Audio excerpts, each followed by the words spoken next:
Bienvenidos a un nuevo programa de Teatro Crítico, bien acompañada por viejos conocidos de todos ustedes. A mi izquierda, Marcelino Suárez Ardura, y a mi derecha, Iván Vélez. Gracias a los dos por estar aquí. El tema de hoy es un tema, algunos dirán que complicado, algunos dirán que difícil. Nosotros creemos que llevadero, ¿verdad? Rezan el rosario en Ferraz, pero para entender todo lo que vamos a hablar en torno a esta cuestión, que a muchas de las personas que nos están escuchando fuera de España pues les sonará a chino, les sonará algo completamente ajeno, hay que empezar por el 23 de julio del 2023. El 23 de julio del 2023 se celebran comicios generales en España con unos resultados electorales inciertos que hacen que el partido más votado no pueda conformar gobierno y el segundo partido, el Partido Socialista Obrero Español, cree una serie de alianzas con partidos secesionistas, es decir, partidos que quieren acabar con España o que están contra España. En este contexto de nuevos pactos y de asociaciones con estos partidos secesionistas, se pacta con uno de ellos, con Junts, cuyo líder es prófugo de la justicia española y que está afincado en Waterloo, en Bélgica. Se pacta una posible, por aquel entonces posible, ley de amnistía y la posibilidad de un referéndum de secesión en Cataluña. Estos acuerdos, que son absolutamente distáxicos, estos acuerdos provocan que miles de personas vayan a manifestarse delante de la sede del Partido Socialista en Madrid, situado en la calle Ferraz, la conocidísima ya calle Ferraz. Estas manifestaciones se resuelven en algunas ocasiones con gran violencia por parte de la policía. Efectivamente, se producen escenas, vamos a decir, preocupantes y provocan que cada vez más personas se sumen a esta reacción contra los pactos que el Partido Socialista Obrero Español, pactos de legislatura, no de gobierno, esto es importante detallarlo, pretende llevar a cabo con sus socios secesionistas. En este contexto, como digo, empiezan a reunirse miles de españoles, porque realmente fueron miles, en la sede del Partido Socialista en Madrid, pero después de más de un mes de manifestaciones diarias frente a la sede del partido, es verdad que estas manifestaciones han ido, digámoslo así, transformándose. Empezaron como unas manifestaciones, no sé cómo calificarlo, ayúdenme ustedes. Bueno, unas concentraciones de oposición pura a la... Exacto, de protesta, y se han ido transformando en lo que ha dado título al Teatro Crítico de hoy, que es concentraciones de personas que van a rezar el rosario frente a la sede del Partido Socialista Obrero Español en la calle Ferraz, en Madrid. Entonces, la primera pregunta, sé que me han quedado muchos detalles de toda esta historia en el camino, pero si no, nos podríamos tirar aquí una hora para explicar todo el contexto de este asunto. Entonces, la primera pregunta que tengo que hacerles, que pueden responder el que quiera, soy consciente de que es absolutamente genérica y solo es un punto de partida. Luego ya vamos tirando de hilos, ¿vale? Ya vamos tirando de hilos. ¿Qué tiene que ver rezar el rosario con la unidad de España? Hombre, pues yo creo que hay que analizarlo, creo que desde este punto de vista. Otra cosa tendrá que decir Iván seguramente, pero para empezar, ¿no? Pues todas estas manifestaciones de rezo del rosario a mí me sugieren la idea de la derecha primaria, con su alianza con el altar. Y entonces es la derecha primaria que se enfrenta, la derecha primaria cuando surge la nación política con la Revolución Francesa o la nación liberal en España, es precisamente la reorganización del antiguo régimen frente a la izquierda liberal o frente a la izquierda radical, ¿no? Y entonces la primera idea que me sugiere es que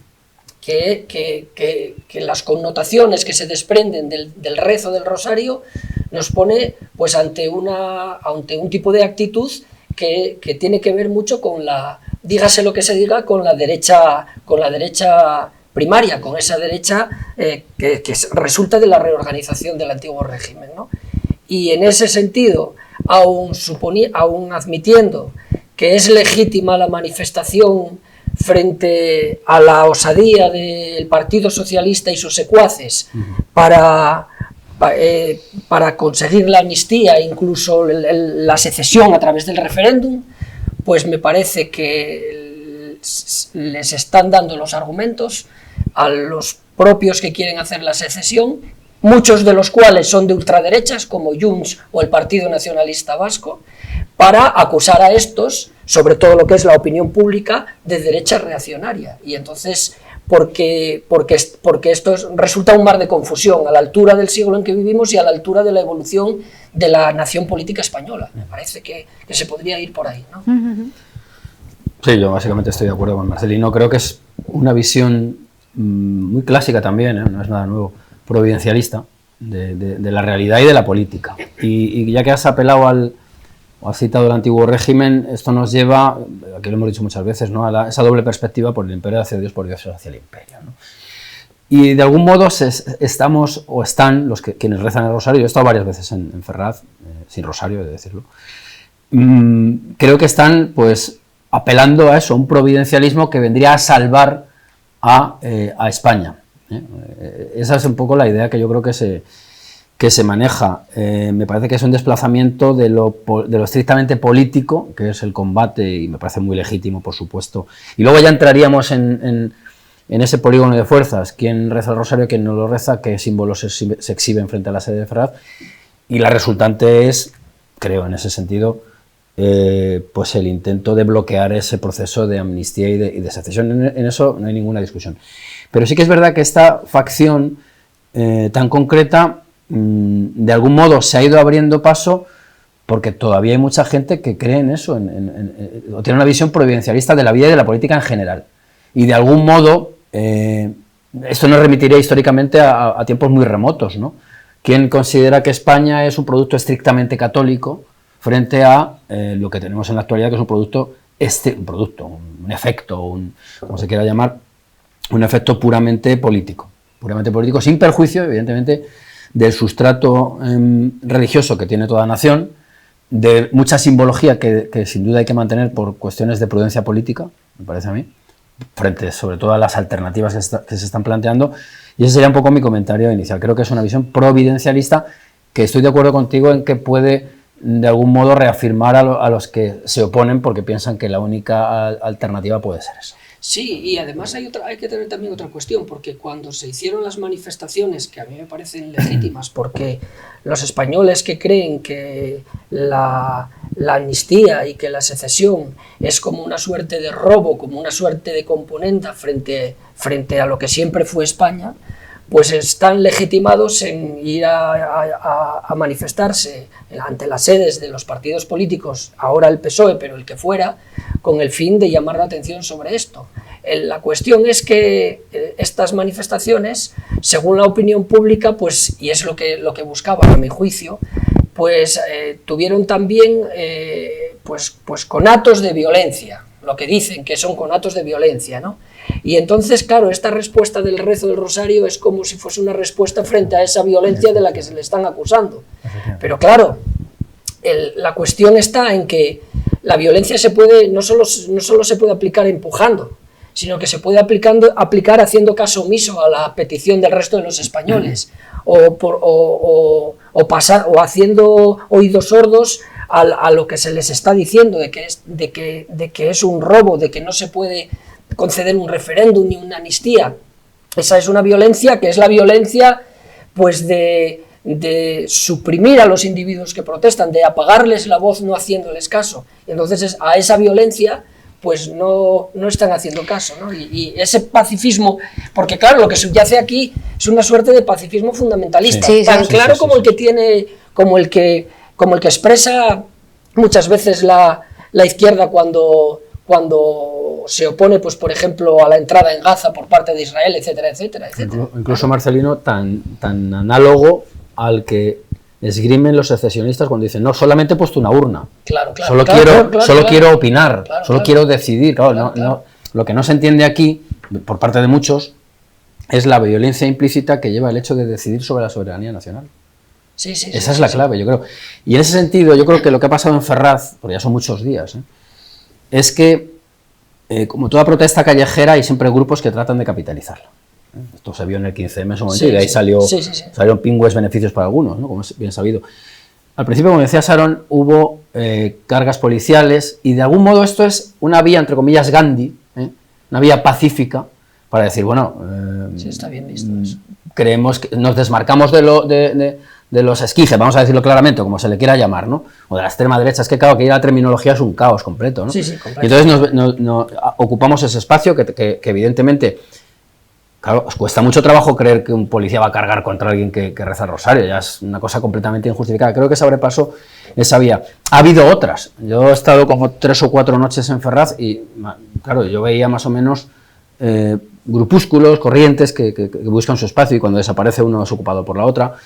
Incluso ha habido elementos carlistas, que es un proyecto que de algún modo, porque es que en España permanecen latentes muchas ideologías que parecen muertas, y el carlismo se mantiene en ciertos núcleos y se plantea a veces como alternativa, frente a la idea del Estado liberal que pone los pelos de punta a muchos, bueno, y el Estado liberal con todas las reservas, también tengo que decirlo, sí, sí. ¿no? Entonces yo creo que ha habido una serie de corrientes, y quizá la que se ha abierto paso por cuestiones de las que estamos hablando hoy, quizás sea la del Rosario, aunque creo que no es la única, tampoco creo que sea la única. Ya. Les quería preguntar, bueno, han hablado de la vía pacifista, sí, el pacifismo fundamentalista. Vámonos a los resultados. Quiero decir, ¿esta vía mejora o empeora la situación de aquellos españoles, todos, católicos, no católicos, ateos, practicantes, etcétera, que están contra la amnistía y el referéndum, o los pactos con estos partidos separatistas? Bueno, a ver, es que aquí la cuestión está mucho más mezclada y más turbia. Es decir, los católicos no son los que se autoperciben, como se suele decir ahora, o los que se les etiqueta como derechas. Los católicos hay en todo el espectro político español. Y de hecho, en cuanto a lo que se refiere al providencialismo que yo he puesto aquí sobre la mesa, bueno, todo el mundo conoce cuando Pujol recibe su iluminación casi mística, y me parece que el primer partido que funda es Cristo y Cataluña, si no me equivoco.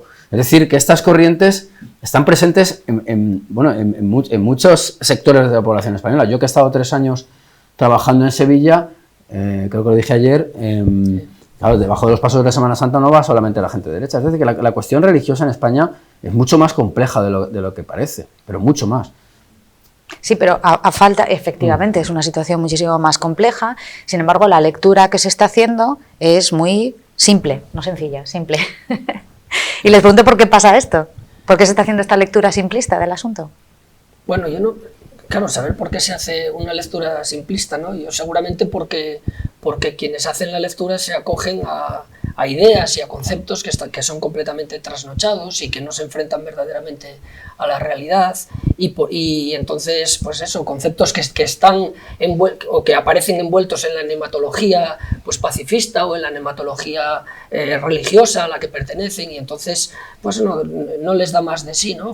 Yo creo que frente a ese tipo de envolturas y de conceptos de nematologías, pues hay que establecer unos criterios de tipo racionalista, claros en filosofía política, etcétera, y frente a esos... Pues vamos a los criterios, luego seguimos, por supuesto, Marcelino, o a definir, ¿no? Que hay que definirse siempre. Sí, claro. La cuestión es la siguiente: hace muchas de las personas con altavoces públicos muy conocidas, que tienen, insisto, presencia en medios de comunicación, y me estoy refiriendo en concreto a Juan Manuel de Prada, hacen declaraciones sobre esta cuestión que, lejos de definir, definen en apariencia, vamos a decirlo así, pero que tienden a la confusión. Y les quiero preguntar por unas declaraciones de Juan Manuel de Prada hace relativamente pocas semanas, hablando sobre la nación soberana.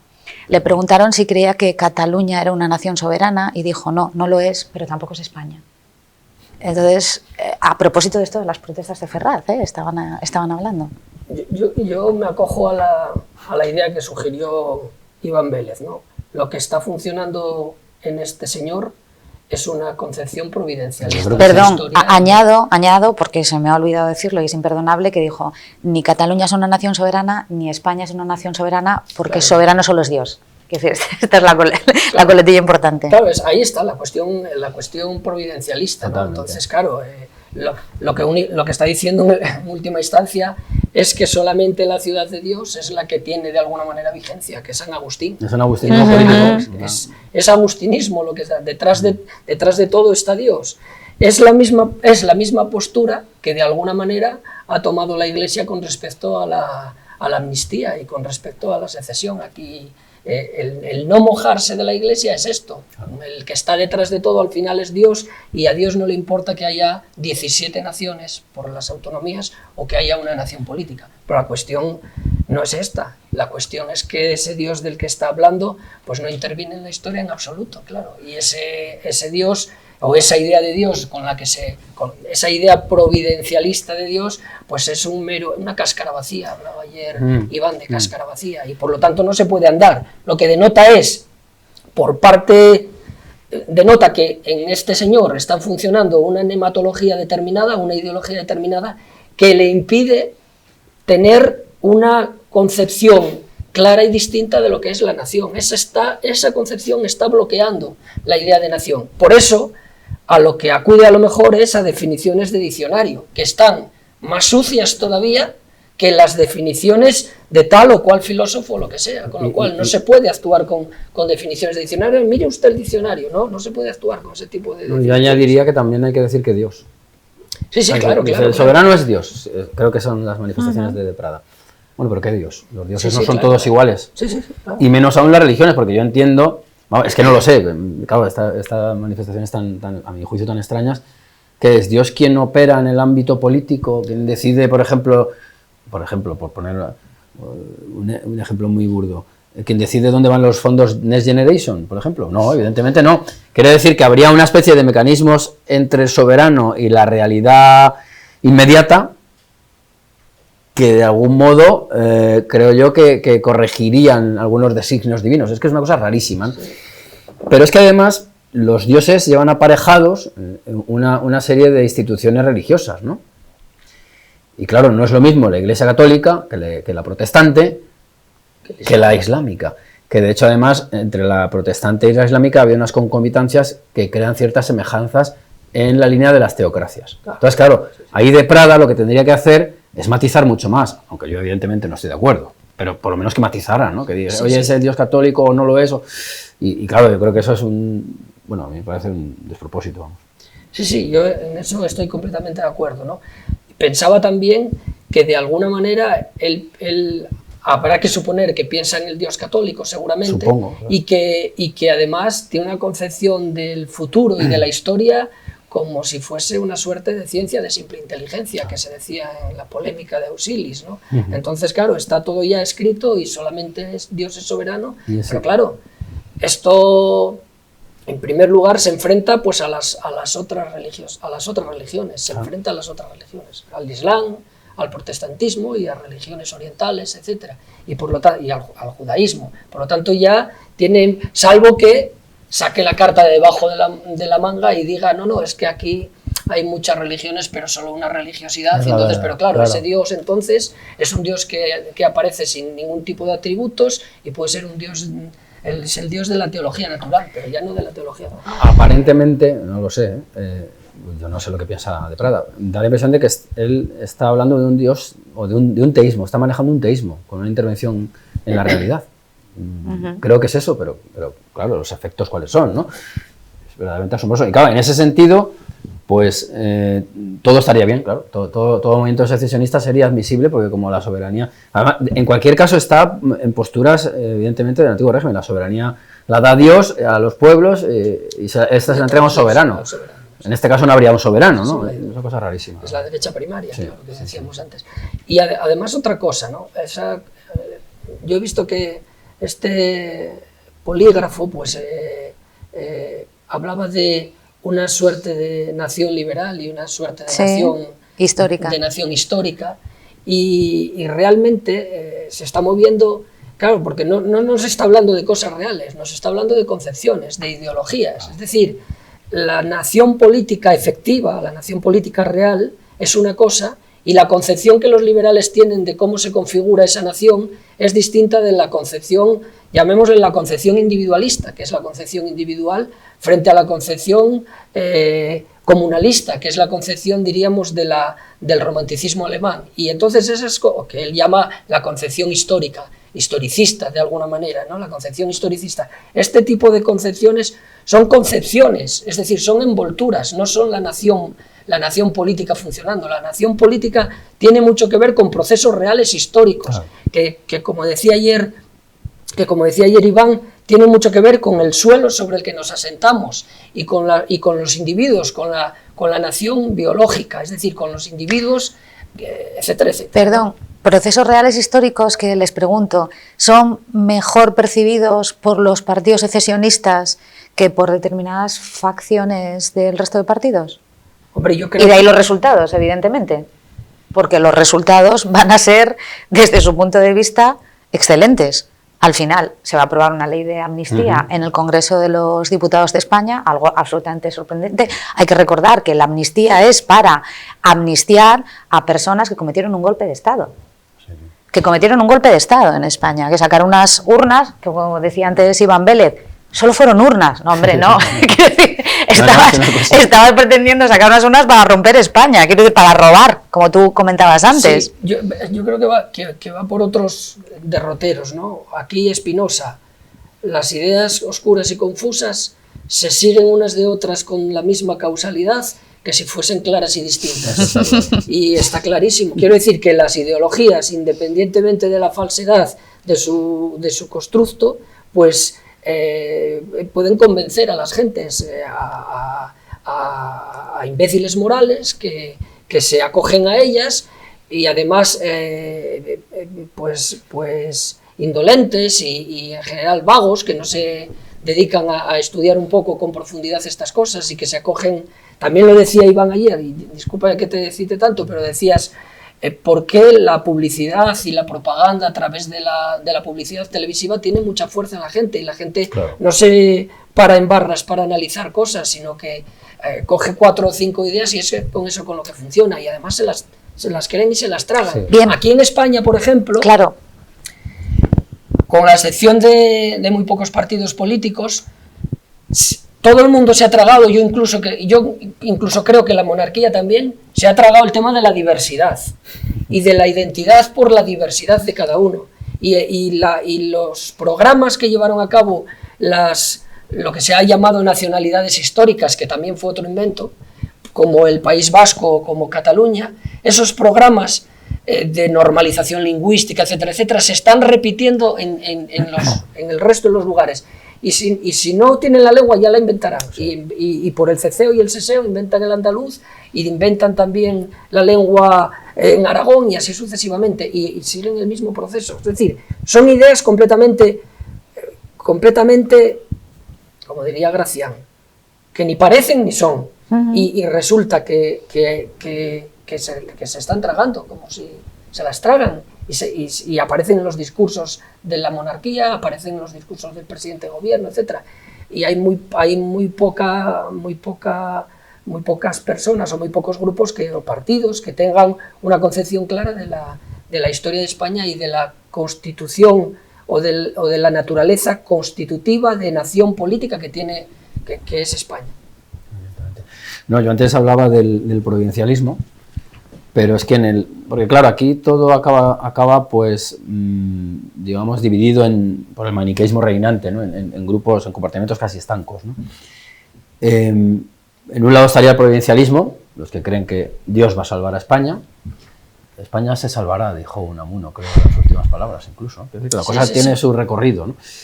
Pero es que en el otro lado del espectro, que hacen caricatura, porque luego el otro lado, aunque es muy difícil definir esos lados con precisión, que tienen un alto componente de anticlericalismo, no están exentos de muchísimos mitos completamente oscuros.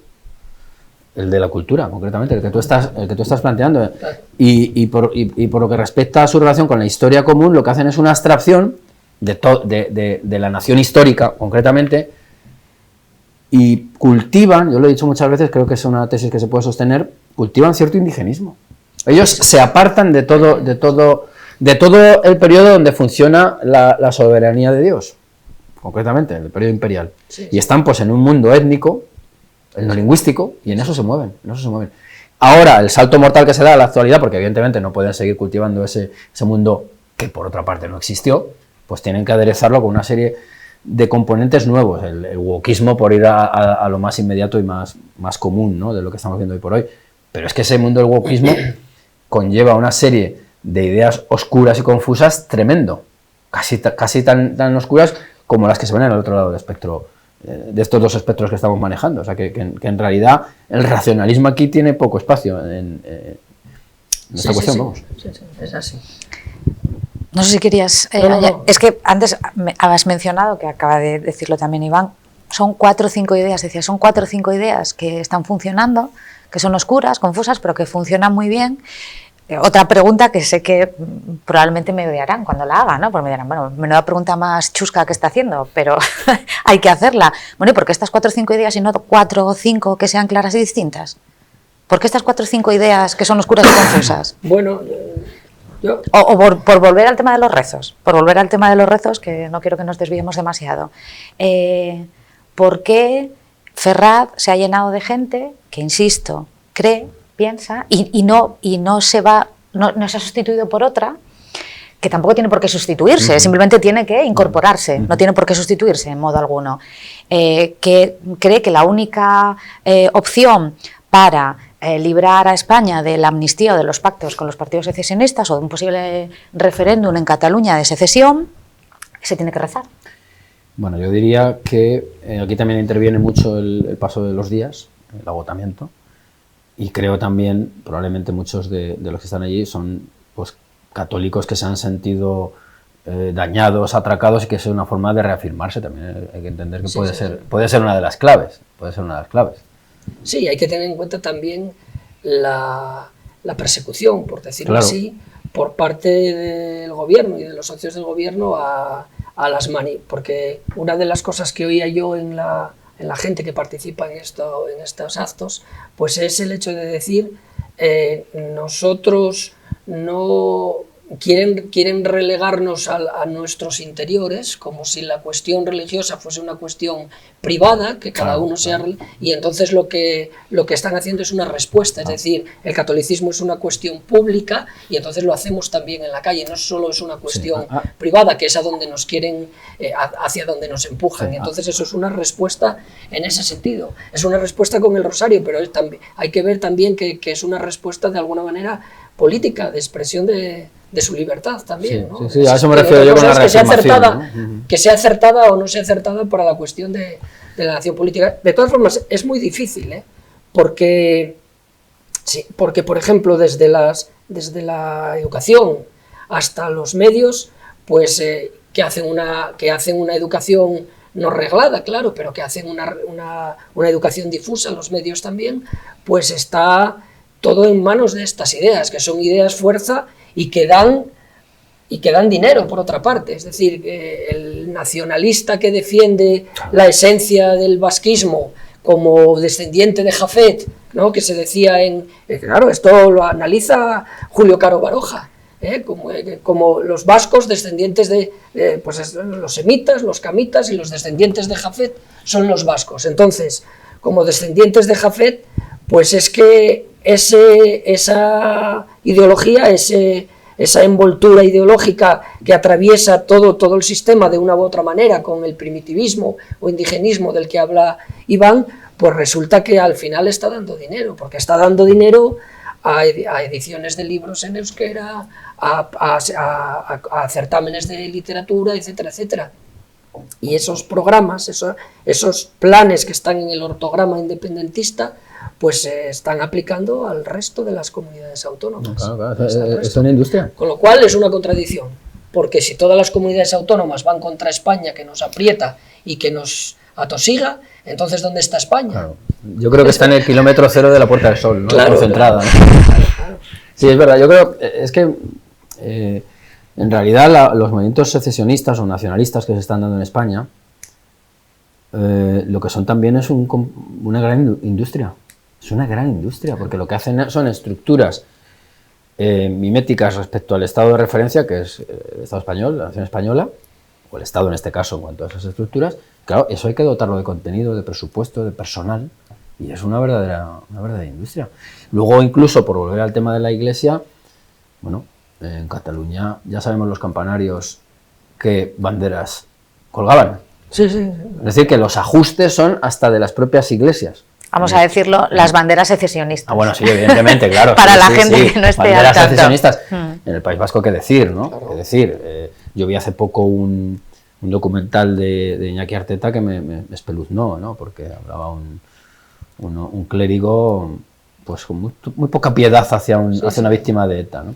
¿Por qué? Porque cultivan esas ideas que ya digo que son tan esencialistas como cualquier otra, o más incluso, pues de un pueblo eterno, siempre sojuzgado por una especie de invasores que ya, como te dices tú, ya no se sabe quiénes son, porque hace unos años eran solamente 2 los oprimidos, ¿no? O 3 quizá, Galicia, País Vasco y Cataluña, ahora ya está oprimido todo el mundo, ¿no? Entonces, ¿quién es el opresor? ¿Quién es el opresor? Claro. ¿No? Claro. Es la contradicción en la que entran, ¿no? Y además con unos conceptos de la idea de nación y de la idea de completamente fuera, sí. Claro, ahí quería llegar yo, a lo mejor un poco más tarde, porque quiero dar un pequeño giro otra vez, porque eso es importante, la idea de nación que se está manejando aquí desde los distintos grupos, vamos a llamarlos así. En cualquier caso, llevamos ya, en el momento en el que estamos grabando este teatro crítico, como 1 mes y medio de protestas diarias. 1 mes y medio de protestas diarias contra, independientemente de la transformación que ha sufrido por agotamiento, por distintas cuestiones que hemos mencionado aquí, 40 días de protestas diarias contra la ley de amnistía y los pactos con los secesionistas. Pactos que todos entendemos que son, o así se ha dicho, que son para que Sánchez accediera, para que Pedro Sánchez accediera a la investidura, gracias, pero que suponemos que se ampliarán durante la legislatura. Y sabemos que va a durar como máximo 4 años. De ahí no, bueno, salvo que cambien mucho las cosas. Sí. Pero en principio durante 4 años, con lo cual se irá pidiendo más y más y más. Y pedir más significa quitarle a España, necesariamente, quitarle a España. ¿Se debe seguir con esta movilización permanente? ¿Se debe seguir protestando en las calles, puesto que parece que la vía administrativa, política, vamos a decirlo así, se ha agotado? Porque el Congreso el Congreso de los Diputados, es evidente que hay una mayoría que funciona bajo los deseos de los partidos secesionistas, como se ha podido comprobar, y parece que esa no va a ser la salida, ¿no? Bueno, a mí me parece que la cuestión de la amnistía y la cuestión del referéndum, máxime, si ese referéndum se fracciona para concederle los requisitos al nacionalismo fraccionario, porque otra cosa a lo mejor sería un referéndum de toda la nación, claro. Y además, el referéndum, ¿no? Lo del referéndum. Y si se hace un referéndum en la Comunidad Autónoma de Cataluña o un referéndum en las provincias vascongadas, ¿va a ser un referéndum que asumirá como universo lógico la comunidad autónoma, o si dentro de la comunidad autónoma hay secciones que salen negativas al referéndum, se respetará esa parte y serán independientes, de tal manera que lo que podría ocurrir sería que partes del País Vasco, según zonas, pues por ejemplo Treviño, pues el condado de Treviño, que pertenece a Burgos, pues zonas del País Vasco salen a favor de permanecer en la nación política española. ¿Se va a seguir manteniendo eso? ¿Por qué se recorta con relación a las provincias vascongadas? ¿O por qué se recorta con relación a la comunidad autónoma catalana y no se recorta con relación, por ejemplo, a los municipios o a las provincias, etcétera, etcétera? Quiero decir que cuando el nacionalista, separatista y secesionista dice que hay que hacer un referéndum solo, no de España, sino de la Comunidad Autónoma de Cataluña, se le podría decir concedido, a cambio de que tampoco la Comunidad Autónoma de Cataluña sea el universo lógico de la votación y que cada uno de los territorios, según lo que tengan, pues pertenezcan a España o no. Bueno, esto lo estoy poniendo en un supuesto crítico, no lo estoy diciendo convencido, porque aquí la opinión es ni un referéndum ni nada de nada. Ni nada de nada. A mí me parece muy grave. Lo que quería decir es que me parece muy grave y que hay que hacer hasta el final todo lo posible para que eso no ocurra. Voy a hacer una aclaración con respecto al referéndum. En el pacto que el Partido Socialista acordó con Junts, liderado por un prófugo de la justicia, es que esto hay que decirlo por activa y por pasiva para que la gente lo sepa, sobre todo la gente, insisto, que no está al tanto de la política española, con un prófugo de la justicia con el que se reunió un representante del Partido Socialista allí donde había huido, porque ha huido de la justicia española, exacto, en Bruselas.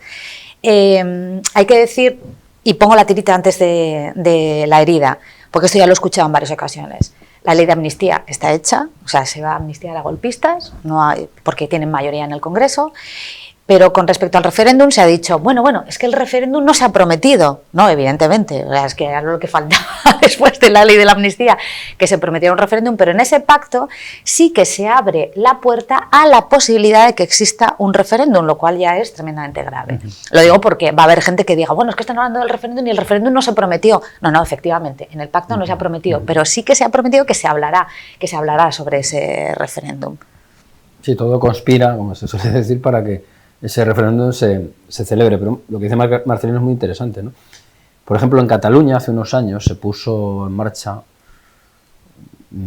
la idea de Tabárnia, que parecía un disparate, pero desde la propia lógica de estos individuos que padecen urnitis o urnosis, claro, pues es tan legítimo como que la pongan ellos. Sí. Y entonces yo creo que, evidentemente, yo estoy completamente en contra de cualquier tipo de intento de robo del territorio, que es lo que es el referéndum de autodeterminación, mal llamado de autodeterminación, pero bueno.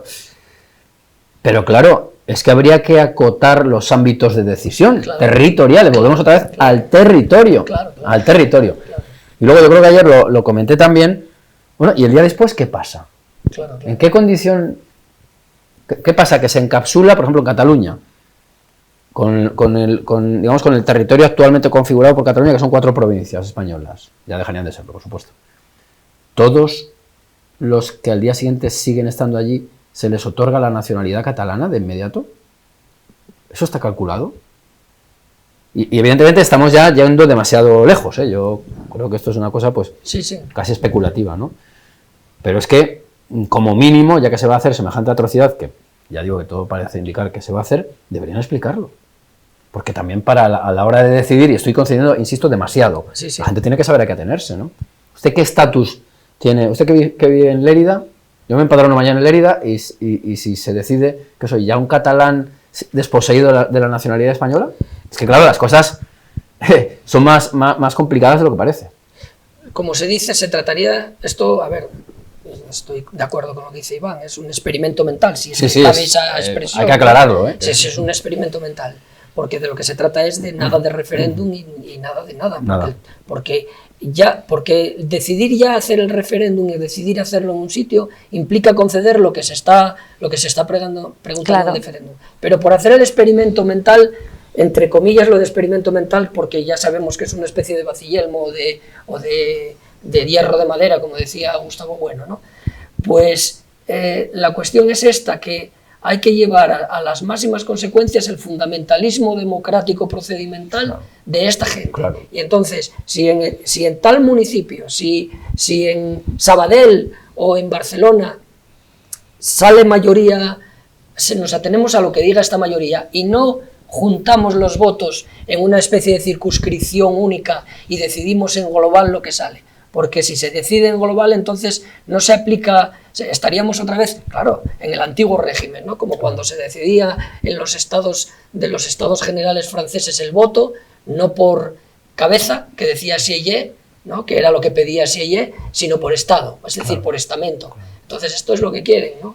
No quieren por cabeza, y por cabeza supone decir que el ayuntamiento de Sabadell tiene mayoría de votos en contra de la secesión, pues entonces Sabadell sigue perteneciendo, y entonces lo que aparecería sería una especie de bolsas de aceite, claro, Pero bueno, esto es una manera de decirlo por llevar al límite el argumento de los fundamentalistas democráticos. Bueno, sí, no tanto llevar a aplicarle su misma medicina, el derecho a decidir. Entonces decide cada uno y cada colectivo chiquitito. Pero tampoco creo que sea, no creo que sea llevarlo al límite, es una posibilidad real que existe, Sí, está ahí, sí. quiero decir. Sí, pero con la que no se cuenta, Sharon. No, claro, con la que no se cuenta en efectivamente. absoluto, porque aquí volvemos otra vez a la idea preconcebida de que todo ello es una nación oprimida por otra nación maligna, etcétera, etcétera, etcétera, y hay que liberar toda la nación. Claro. Y el que no lo sea, pues será una especie de individuo pues colaboracionista con el opresor. Estas son las coordenadas en las que se mueve esta gente. Es que acaba de dar en el clavo. La cuestión es, otra vez, el concepto nebuloso de nación que se tiene. Eso Claro, es. claro. Y Ese concepto pues nebuloso maravilloso, de nación. porque volvemos a donde dije que queríamos volver, que es el concepto de nación. ¿Qué concepto de nación se está barajando? ¿Por parte de quién? Por parte de secesionistas y Partido Socialista Obrero Español, que es con quien ha pactado. Vamos a empezar a aclarar por parte cosas. de secesionistas Una nación están propia. funcionando con la idea comunalista de nación, una idea comunalista que procede de la idea de cultura, de Fichte, de la, Sí, sí. de Lo la digo- idea alemana, lo digo y es la idea de que la cultura es la que genera el Estado. Es la idea de que nosotros tenemos una cultura y por eso van detrás, como los enanitos de Blancanieves, todas las otras comunidades autónomas. Van detrás buscando su cultura todos, porque su cultura es la que justifica de alguna manera que tengan derecho a tener un Estado, cosa que ya es decir, y esa es la idea comunalista. Pero eso es una idea de cultura, no es la realidad, porque el tejido conjuntivo, basal y cortical de las comunidades autónomas catalanas y de las provincias vascongadas y de Galicia está entreverado con el resto del tejido español a través de la nación biológica, los inmigrantes que se marchan de Andalucía o de Extremadura a trabajar. Si coges un mapa de España de la inmigración desde los años 50 hasta la inmigración interior, sí. desde los años 50 hasta los años 60 o 70, que es la mayor época de industrialización, los años dorados, el tronco de migración que sale de Cataluña y desemboca en el País Vasco, y que sale de Andalucía y desemboca en el País Vasco y en Cataluña, es una cosa increíble, porque se ha vaciado completamente Andalucía, y se ha vaciado Castilla-La Mancha y Extremadura, y se han volcado en el País Vasco y se han volcado en Cataluña, con lo cual las relaciones familiares, y si se consiguiese una secesión, ocurriría lo mismo que ocurrió tras la Primera Guerra Mundial, cuando Alemania fue recortada por las decisiones de los triunfadores de la Gran Guerra, donde familias alemanas de repente se convirtieron en polacas, o donde tuvieron que marcharse, y es así, o lo que pasó en Ucrania después del Brest-Litov, que se coge un trozo, que se queda con un trozo alemán y así sucesivamente. Los trasiegos de población, ¿por qué? Porque un porcentaje amplísimo de españoles que viven en Cataluña tienen su origen biológico en Andalucía, en Extremadura, en Castilla, y lo mismo pasa en el País Vasco, aunque hayan bautizado a sus hijos con el nombre de Aneco o con el de Jaume o con el que sea, pero después detrás tienen un Gutiérrez o un Jiménez, aunque le pongan una X hoy porque hasta se transforman los apellidos, pero precisamente en la transformación está la demostración. Sí, yo creo que es el estado de cultura. Sí, de ahí la obsesión con la inmersión lingüística. Tienen que ser bautizados, claro, bautismo por inmersión lingüística en este caso, y tienen que pasar todos por ese aro, porque si no, no hay manera, porque si no, esos lazos son imposibles de romper. Sí, ahí está. Yo creo que sin inmersión lingüística, lengua, sí. esto se cae completamente, vamos, en cuatro momentos. Luego, hablando de apellidos, Claro, apellidos nunca llegan a poder. y ellos lo saben muy bien, que la Claro. inmersión lingüística lo es, por eso impiden Por eso constantemente... no ceden ni un milímetro. Ni un milímetro la Claro. cuestión de la lengua. No, eso sí que, como dicen los políticos, eso sí que es una línea roja. Eso es incontrovertible, indiscutible. La inmersión lingüística no se toca. incluso pues bueno, esgrimen argumentos de lo más pintoresco, ¿no? Perdón que le corte, pero no solo no se toca, sino que se amplía hasta el ridículo de que en el Congreso de los Diputados de España, bueno, que todos hablamos el mismo idioma, que es el español, que compartimos además con 600 millones de personas en todo el mundo, lo cual es un tesoro desde todos los puntos de vista, hay traductores, porque la seña de identidad, la seña de identidad, y lo entrecomillo, lo de seña de identidad, es que el catalán hable en catalán, el vasco hable en vasco, la lengua materna que llaman, ¿no? Entonces resulta absolutamente ridículo que 350 personas que comparten un idioma estén allí con pinganillos para entenderse, todo por una cuestión sentimental y no práctica. Sentimental, pero muy operativa en política. Hombre, no, por supuesto. Porque es la forma de decir, yo no tengo nada que ver contigo. Es todo un artificio, es una cosa grotesca, completamente ridículo, porque literalmente es que no les da la gana hablar en español, así de claro, pero ellos son muy conscientes de que esta es la verdadera herramienta. Esta es la verdadera herramienta, sí. Si un niño solo habla en catalán en el colegio, si tiene un primo en Jaén, lo que decías tú, Marcelino, de las conexiones familiares, es que con el primo de Jaén, pues la comunicación se entorpece, como mínimo. Si a eso le añadimos luego otros supuestos argumentos de carácter histórico, los famosos agravios, las deudas. España debe dinero a una de sus partes. Son verdaderamente expresiones que, aunque están muy popularizadas, son escandalosas. Son absolutamente escandalosas. Bueno, pero ahí estamos. Yo creo que es un poco lo que decíamos antes, de que son ideas que están muy, muy bien administradas. Ahí sí que es una especie de pasto espiritual bien administrado de los medios de comunicación y que la gente asume sin pestañear. Gran parte de la gente, no toda, ¿no? Eso es. Y a escala basal, es decir, a escala del territorio y de la producción, etcétera, pues pasa lo mismo. Si se oponen a la ampliación del puerto de Valencia, es porque no quieren porque lo que se quiere es que el puerto de Barcelona pues siga más pujante, porque si sigue más pujante, más fuerza tendrán, y así sucesivamente. Y estas cosas, y se acusa, pues por ejemplo, al sistema radial de centralista, porque si viene de los Borbones, y entonces se hacen proyectos de carreteras que cruzan en el sentido de los paralelos o en el sentido de los meridianos, cuando las carreteras en España y todos los sistemas, las vías de comunicación ni siquiera datan de los Borbones, porque la carretera del Levante era la vía Augusta, que ya era de tiempos de los romanos, porque la carretera que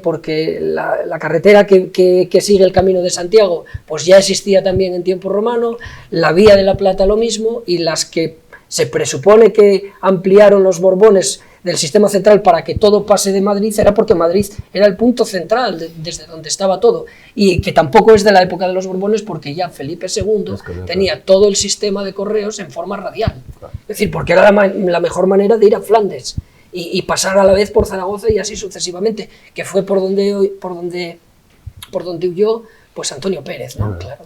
Lo mismo que Puigdemont. Eso es. Es un paradigma interesante, ¿verdad? Efectivamente. Es el Antonio Pérez actual. El Antonio Pérez, eso es. Vale, hemos identificado el tema de la lengua, del idioma, como una herramienta a la que no están dispuestos a renunciar los partidos secesionistas. Sin embargo, el español es una lengua muchísimo más potente en todos los sentidos, que cualquiera de las lenguas que se usan en estas comunidades autónomas en donde hay partidos secesionistas. La pregunta a bocajarro es: ¿qué une más España, la lengua o el rosario? A ver, la lengua. La lengua no es una cuestión de unión, de abrazo subjetivo. No, en absoluto. La lengua no es que une más España, es que la lengua es España, es funcionando, es interculturalmente, ¿no? Es España. Y además intercalarmente por todos los aspectos de todas las provincias y de todos los... No, la prueba es que los secesionistas regulan la lengua, hasta que donde yo sé no regulan el rosario. No, es más, que pueden rezar el rosario y no pasa en la nada. lengua vernácula. Claro, es verdad, querrán rezar. La otra lengua. Habrá inmersión lingüística en el rezo también. Les voy a leer un titular de un periódico, evidentemente afín a toda la cuestión que estamos hablando sobre la ley de amnistía, etcétera, etcétera. lo comentamos si quieren. Las ascuas de Ferraz, de la ira política al fervor religioso frente a la sede del PSOE. ¿Todo mal con respecto a las manifestaciones frente a Ferraz? No, claro, lo que ocurre es que el periódico, si hubiera sustituido las ascuas de Ferraz de la ira política al fervor fundamentalista pacifista... Arreglado. ¿No? Bueno, yo creo que es un... A ver, si es que también aquí hay que aplicarle análisis sociológicos a la cuestión. Pues elementos identificativos de colectivos y elementos de rechazo. Entonces, al país le viene muy bien este tipo de presentar, que es que yo creo que es el peligro, presentar a todos los que están en Ferraz como una especie de fanáticos religiosos. En absoluto lo es. Eso es uno de los vectores, que yo decía antes, del polígono de fuerzas opuesto a algo a lo que el país desde luego no se va a oponer, que es a la atroz concesión de una amnistía para golpistas y a la elaboración de un referéndum de autodeterminación. Eso es lo que el país no va a decir nunca. Pero, insisto, ¿deben continuar las manifestaciones frente a Ferraz? Yo creo que hay que hacer todo lo posible por evitar que haya una amnistía y por evitar que haya un referéndum que desemboque en la secesión. Los españoles tenemos, y yo creo que estamos aquí también precisamente por eso. Claro. Precisamente por eso. Porque a lo mejor si no, no estaríamos. Claro, yo estoy de acuerdo con Marcelino y yo no me pondría tan exquisito eso es. en las motivaciones más íntimas. Aquí de lo que se trata es de oponerse a una agresión a toda la nación y luego que cada uno se administre en su intimidad los motivos más profundos. Pero creo que hay que seguir movilizándose. Lo creo firmemente. Y lo que sí que habría que hacer probablemente es ocupar más ámbitos. Intentar ocupar más ámbitos.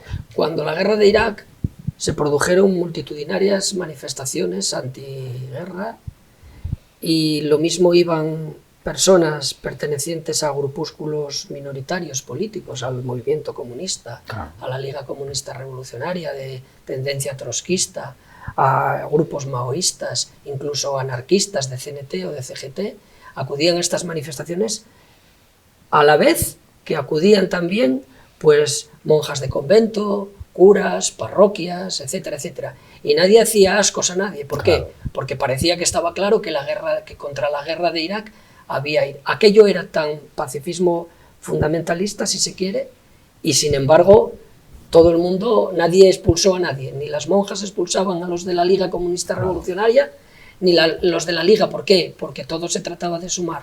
En este caso es lo mismo. Aquí los periódicos se ponen muy exquisitos, pero la cuestión es, a mí me parece harto peligrosa, que por una, bueno, ¿qué vamos a decir de esto? Que por una cuestión de gobierno se vaya contra una cuestión de Estado. Es un poco como, para decirlo en aquellas palabras de Bueno, que se toman los acuerdos por los consensos. Y claro, eso... Claro, y entonces aquí la cuestión es que quienes se oponen en esta vez ni están de acuerdo ni tienen consenso con ellos, mientras que ellos creen que tiene que haber un consenso, ¿no? Pero es que aquí, si se toman los acuerdos por los consensos, claro, acabamos con el país. Esa es la cuestión de la democracia. No tengo nada que añadir, ¿no? Estoy totalmente de acuerdo. Yo sigo pensando que tiene que haber una movilización permanente, porque de lo que se trata es de no perder esta batalla, que en realidad es una batalla, asumiendo caricaturas innecesarias. Yo creo que hay que actuar en todos los ámbitos contra el golpismo, porque, insisto, la secesión es un robo. Es que no podemos permitirlo bajo ningún concepto, simplemente. Y sobre todo, yo diría que lo que tiene que hacer la gente que sea consciente, un poco lo que hablábamos ayer de los poderes ascendentes, todo el mundo es político, todo el mundo está concernido en esta situación. Lo que la gente no tiene que hacer es caer en eso, en la caricatura que se arroja sobre el que se opone a lo que es, insisto, una barbaridad, que es la concesión de una amnistía a unos golpistas que además desprecian a España y que han dicho que lo van a volver a hacer. Es que no hay ninguna condición asumible. En el caso de que la hubiera, digamos, a bote pronto, que tampoco. Porque claro, yo me planteo, ¿qué se cree la gente cuando en una supuesta secesión de estas comunidades autónomas o de las provincias vascongadas o de la Comunidad Autónoma de Cataluña, en una supuesta secesión, ¿qué se cree la gente? Tras un referéndum, ¿qué se cree la gente? que España va a tener el mismo espesor y la misma fuerza en la Unión Europea, con, por un lado, aproximadamente unos 2 millones de habitantes, y por otro lado unos entre 11 o 12 millones de habitantes, 14 millones de habitantes menos, vas a tener la misma fuerza, pero tus presupuestos generales del Estado van a tener la misma fuerza, es decir, vas a representar lo mismo.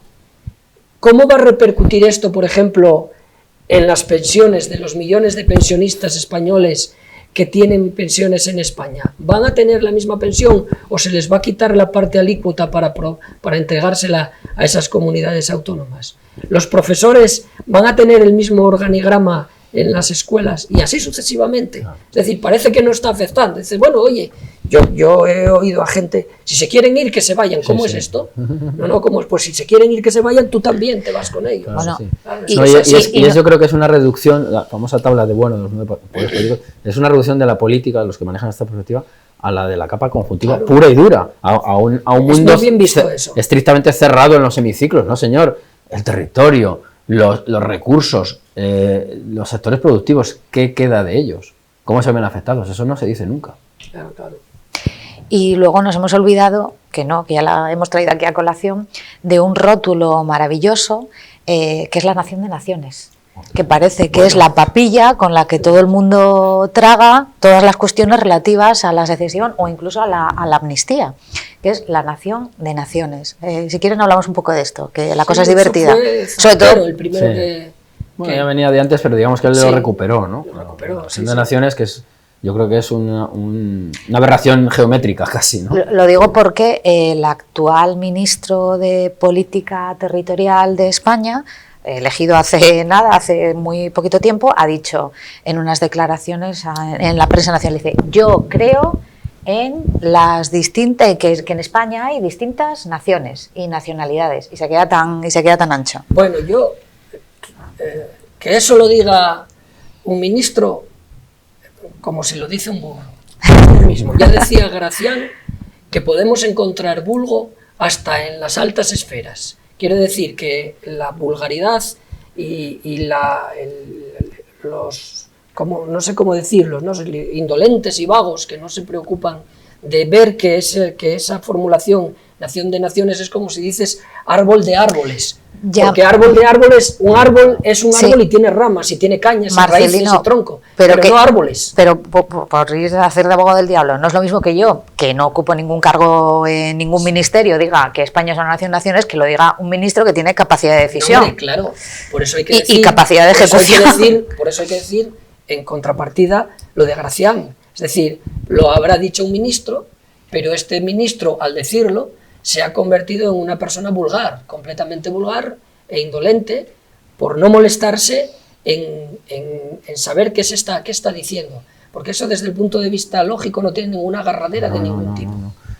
No, lo que pasa es que eso demuestra, yo creo, el grado de corrupción de la sociedad española, claro. En general. O sea, es que es aberrante, insisto, es un poco lo que dice Marcelino. Las ramas del árbol no son otro árbol, ni las ramificaciones de las raíces son raíces de otros árboles, es que no tiene pies ni cabeza, pero yo creo que es un fiel reflejo de hasta qué punto estas ideas torcidas, completamente torcidas, se han asentado en todos los niveles. Es decir, que aquí se pone la gente, insisto otra vez, muy exquisita, yendo a escuelas de negocios, pero la filosofía que subyace detrás, pues es una castaña, hay que decirlo claramente.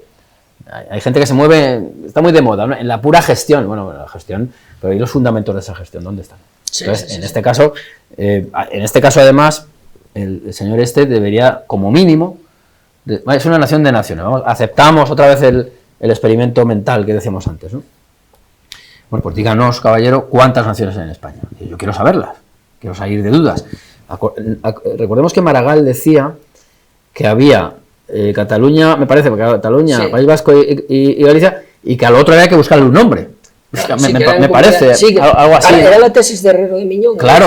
Era la tesis de por eso digo que yo creo que Zapatero lo que hizo es recuperarla, no es que se la inventara, ¿no? Claro, entonces este señor lo que tiene que decirnos es, oye, las naciones son esta y esta. A lo mejor él considera que la Alcarria es una nación, porque no sabemos lo que es una nación, como tampoco dicen lo que es una nación, y luego otra cosa inmediatamente tiene que aclarar, bueno, ¿y esto qué implicaciones tiene políticas? ¿Qué es? ¿Un mero rótulo que se pone encima de una puerta, está en una utopía, entra usted a la nación catalana, bueno, ¿y eso lleva algún tipo de efecto o no lo lleva? Entonces, claro, es que es completamente moverse pues en aguas putrefactas. No, y además que se mueven con una idea de nación, con unos conceptos de nación, pues eso, completamente lábiles, que no concretan, y entonces pues ese tipo de conceptos pues te permiten decir cualquier cosa, pero cuando te atienes a los sentidos, cuando te atienes a la realidad verdadera de las naciones, pues entonces la cosa cambia completamente. Claro. Nosotros desde el materialismo filosófico distinguimos pues una idea de nación que es la nación biológica, que tiene que ver con el verbo nasgor, y que todavía se conserva, y que además existen 3 especies, como órgano, como organismo, como grupo, y que todavía, por ejemplo, se conserva. Yo recuerdo en el pueblo de mis abuelos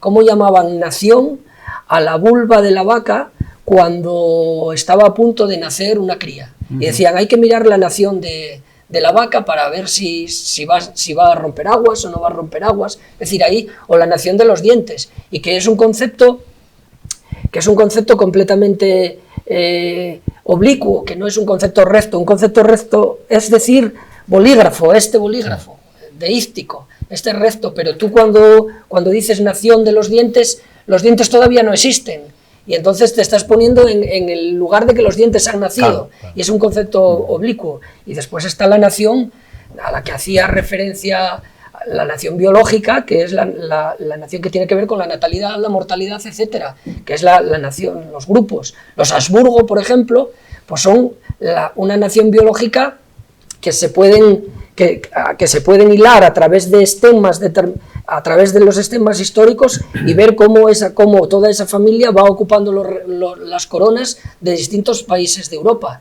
Cuando Goya pintó la familia de Carlos IV, según algunos investigadores, pues parece ser que la familia de Carlos IV era un cuadro que se iba a llevar a Francia y que tenía un fin propagandístico de la familia de Carlos IV como nación biológica, como diciendo, después de Napoleón, he aquí una familia, porque hay que tener en cuenta que María Luisa de Parma tuvo 20 hijos, 20 partos y un montón de hijos, he aquí una familia que puede suplir a los desaparecidos Borbones en todas las coronas de Europa. Y entonces ahí es la familia biológica la que está actuando. Y ayer Iván hablaba de la nación biológica como grupo, y que está internamente entreverada en la nación étnica. Pero la nación étnica hace referencia, no habría ningún problema en reconocer a Cataluña como nación étnica, o a las provincias vascongadas como nación étnica, que se moviesen en ese esquema. Pero nación política no, porque nación política se dice de una y no de más, sí, y es contradictoria, y es contraria y contradictoria con otra nación política. Pero Marcelino, nación étnica, ya.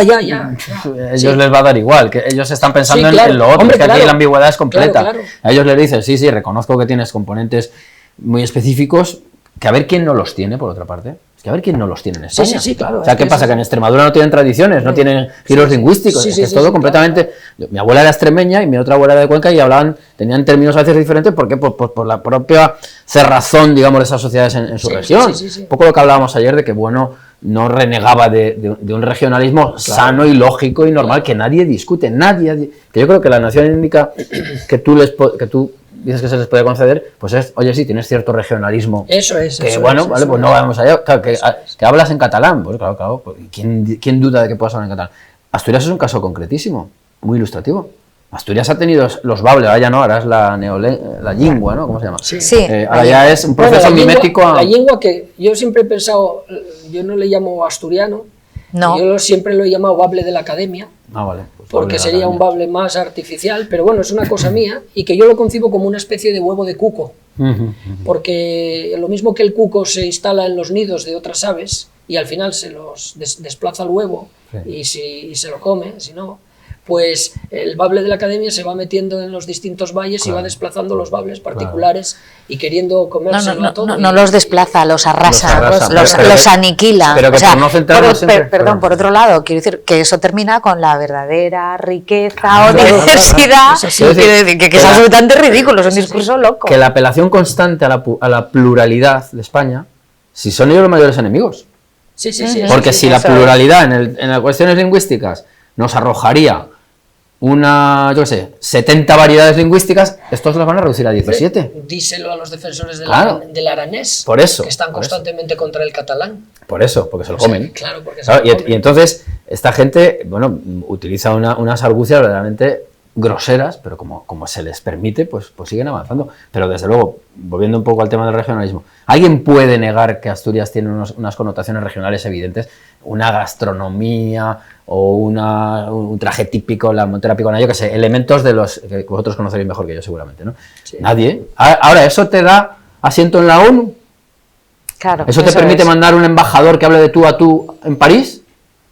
Señor, no, aparte que... usted entreténgase mucho con sus folclores, pero déjenos tranquilos en cuanto al territorio común y en cuanto a otro asunto que se suele obviar, que es la capa cortical de las ideas políticas. Es que ahí queda disuelto todo lo interno. Claro.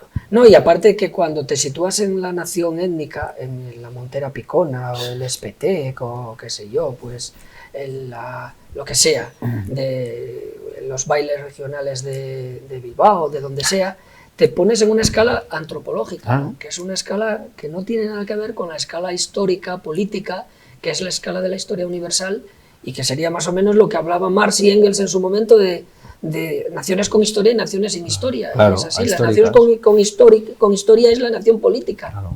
Claro, pero luego se la han inventado. Quiere decir que esta es la cuestión. Claro, luego se han ido inventando la historia. Bueno, claro, porque todas las porque son conscientes de la necesitan. De los nacionalismos de la nación fraccionaria, que existe en España, surge de la nación política, es decir, es una especie de la nación política. La nación política tiene dos especies, una es la nación canónica, que es España, como Francia o como Alemania, y otra cosa es la nación fraccionaria, que son parte de los nacionales de la nación canónica que, utilizando la mentira política y el argumento romántico, pues quieren llevar adelante un ortograma político de secesión de la nación política. Yo no quería dejar atrás un comentario que es obligado, yo creo. Cuidado con las tradiciones. Sí, claro. Cuidado. Quiero decir que muchas parece que son arcaicas, son de antes de ayer. Sí. Quiero decir que aquí hay mucho fraude. Voy al localismo. En Asturias sabemos mucho de esto. Sí, bueno, pues eso. No, hombre, eso por no ir a la onomástica. Por ejemplo, yo siempre digo, bueno, que me expliquen a mí, que me encuentren a mí un vasco del siglo XVIII que se llame Ecaiz. Ninguno. No hay ninguno. Se llama Bartolomé, se llama Jerónimo, se llama Juan, Francisco, Pedro. Sí. Es así. Entonces es todo una construcción completamente artificiosa, que lo sorprendente es que la gente trague con ello. Sí. Que haya gente que crea que esos nombres son los de los verdaderos vascos es mentira. Pero claro, tampoco tenemos nosotros la culpa de que los vascos hayan llamado siempre Juan y Pedro, ¿verdad? Sí. Es sorprendente, ¿no?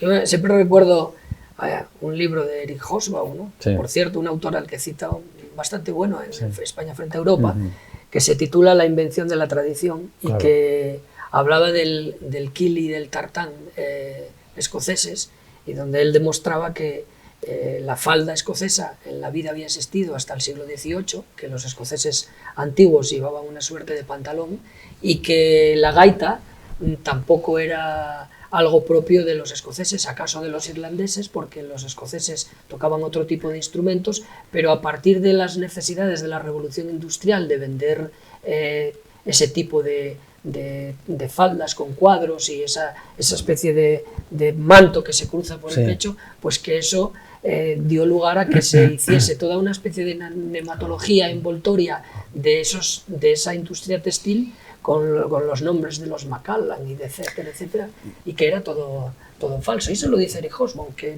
no hay sospecha de... No. Es que quiero mencionar un caso concreto y de nuevo, perdón por la alusión directa a Asturias, pero es que es muy significativo esto de los inventos.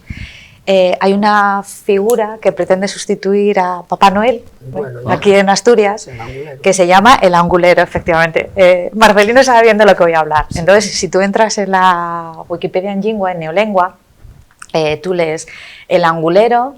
Es un personaje, estoy traduciendo sin saber neolengua, pero para que vean lo distinto que es del español.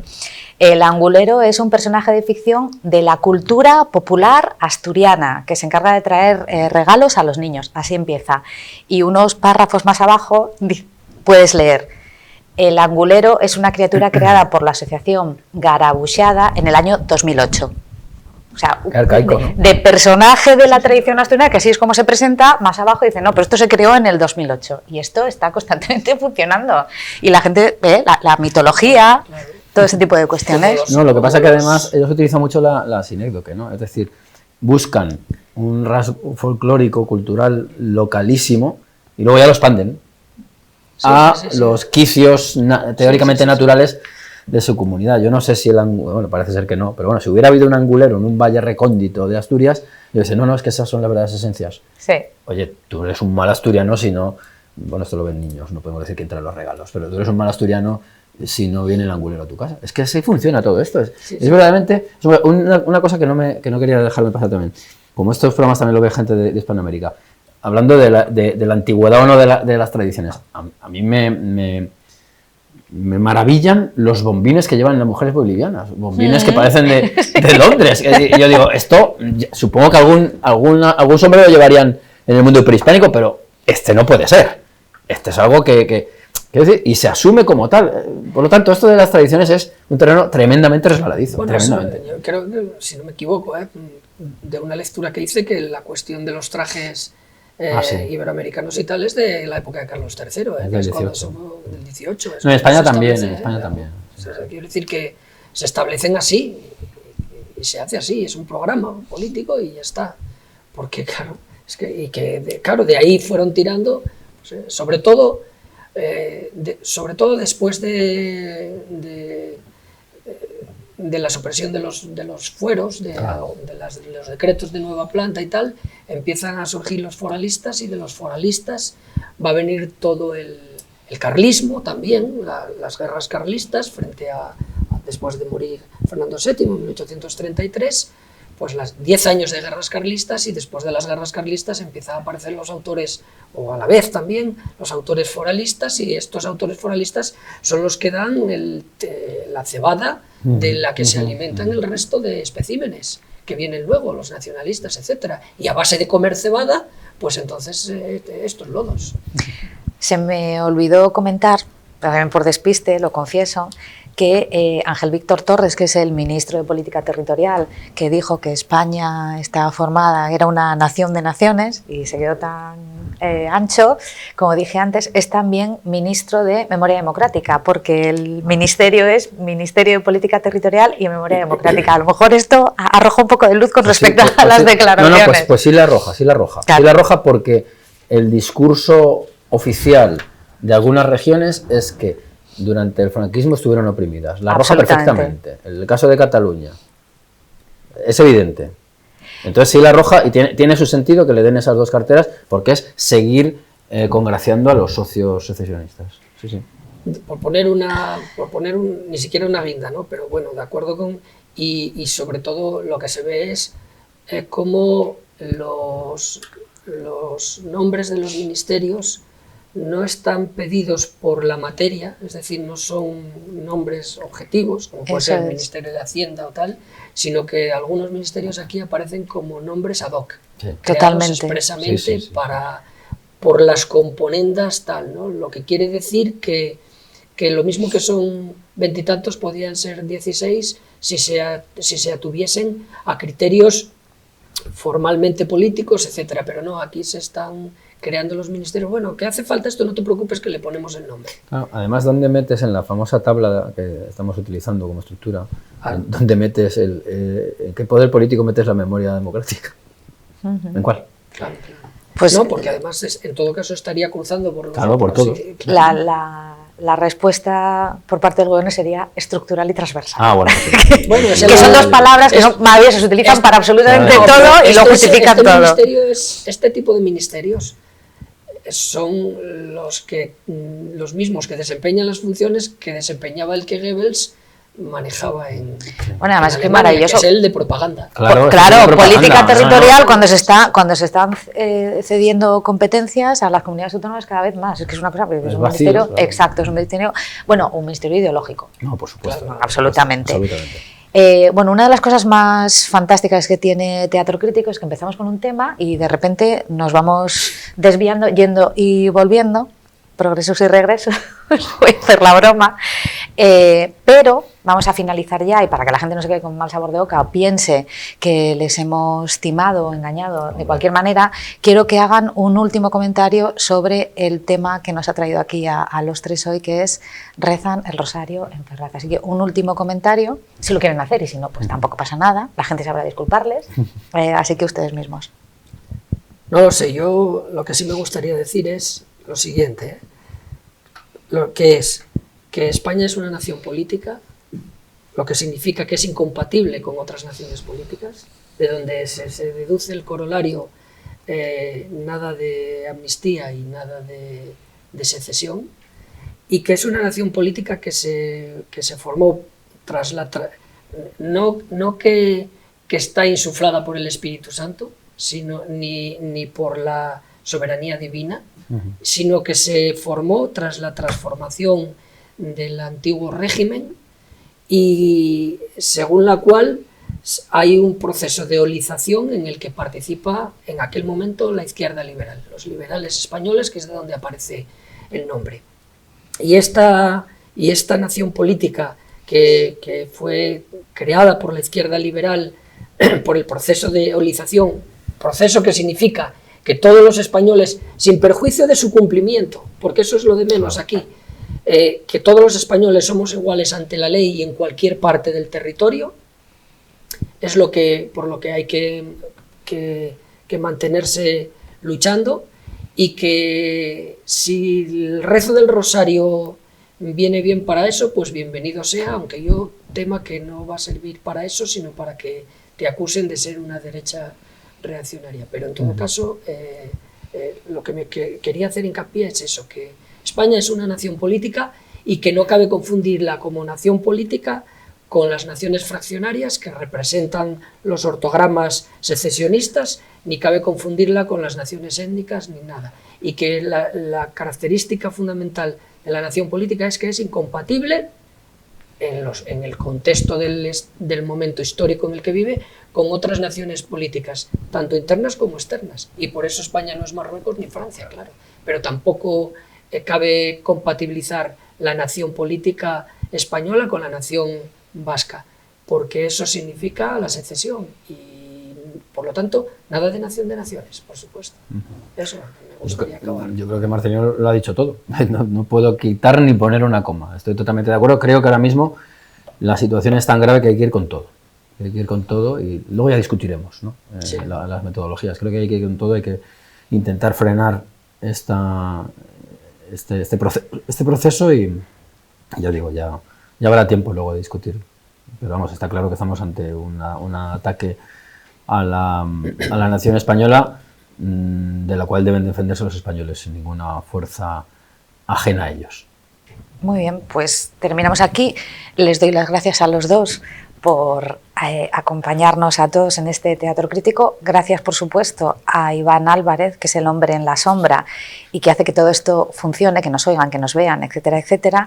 Y gracias a todos ustedes por acompañarnos en un Teatro Crítico.